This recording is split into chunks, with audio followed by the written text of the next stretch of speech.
যে ইতোমধ্যে ট্রাইব্যুনালে এমন পিকুলিয়ার অভিযোগ আসছে, ঘরের সংসারে একজনের সাথে আরেকজনের বনিবনা হয় নাই, জায়গা জমি নিয়ে বিরোধ, ভাই ভাইয়ের বিরোধ, স্বামী স্ত্রীর বিরোধের অভিযোগও আমরা ইতিমধ্যে পেয়েছি।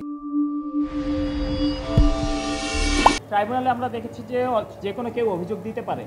এই যে অভিযোগ দেওয়ার পরে পরবর্তী পদক্ষেপটা কি হয় আসলে? অভিযোগ দিলেই কি সে ইয়ে হয়ে গেল, মানে দোষী হয়ে গেল, নাকি পরবর্তী আরও কয়েকটা ধাপ আছে? আমরা দেখেছি মিডিয়া ট্রায়াল হচ্ছে এরকম।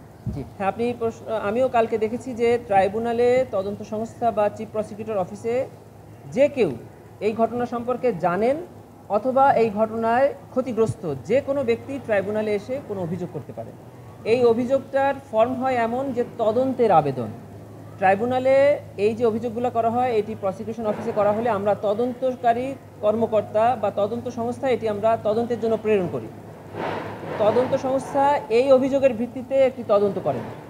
তদন্ত কমপ্লিট হওয়ার পরে তদন্ত প্রতিবেদন তদন্তকারী কর্মকর্তা চিফ প্রসিকিউটর বরাবর প্রেরণ করেন। চিফ প্রসিকিউটর যদি স্যাটিসফাই হন তখনই কেবল উনি বাদী হয়ে ট্রাইব্যুনালে মামলা করার জন্য আবেদন করেন, তখন থেকেই মামলা। এর মধ্যে তদন্তকারী কর্মকর্তা যদি কোনো ব্যক্তির বিরুদ্ধে সুনির্দিষ্ট অভিযোগ পান এবং মনে করেন যে এই ব্যক্তি পালিয়ে যেতে পারে বা তদন্তে ক্ষতিগ্রস্ত বা বাধাগ্রস্ত করতে পারে, তখন তদন্তকারী কর্মকর্তা তাকে গ্রেফতারের আবেদন করতে পারে।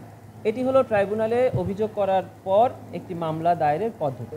এই অভিযোগটা বা যে কোনো অভিযোগ আমরা হাতে পেয়ে যদি দেখি যে এই ঘটনার সাথে আমাদের ইন্টারন্যাশনাল ক্রাইমস ট্রাইব্যুনাল অ্যাক্ট 1973 এর সেকশন 3 এর অধীনে যে অপরাধের বর্ণনা আছে তার সাথে সংশ্লিষ্ট হয় বা সম্পর্কিত হয়, তখন আমরা এটিকে তদন্তকারী তদন্ত সংস্থায় প্রেরণ করি তদন্তের জন্য। আপনারা জানেন কিনা জানি না যে ইতোমধ্যে ট্রাইব্যুনালে এমন পিকুলিয়ার অভিযোগ আসছে, ঘরের সংসারে একজনের সাথে আরেকজনের বনিবনা হয় নাই, জায়গা জমি নিয়ে বিরোধ, ভাই ভাইয়ের বিরোধ, স্বামী স্ত্রীর বিরোধের অভিযোগও আমরা ইতিমধ্যে পেয়েছি। সেগুলো মানবতা বিরোধী অপরাধের সাথে সম্পৃক্ত না হয় আমরা ইনস্ট্যান্টলি রিজেক্ট করেছি, কিন্তু যে অভিযোগগুলো মানবতা বিরোধী অপরাধের সাথে সম্পর্কিত সেগুলো আমরা তদন্ত সংস্থায় প্রেরণ করি।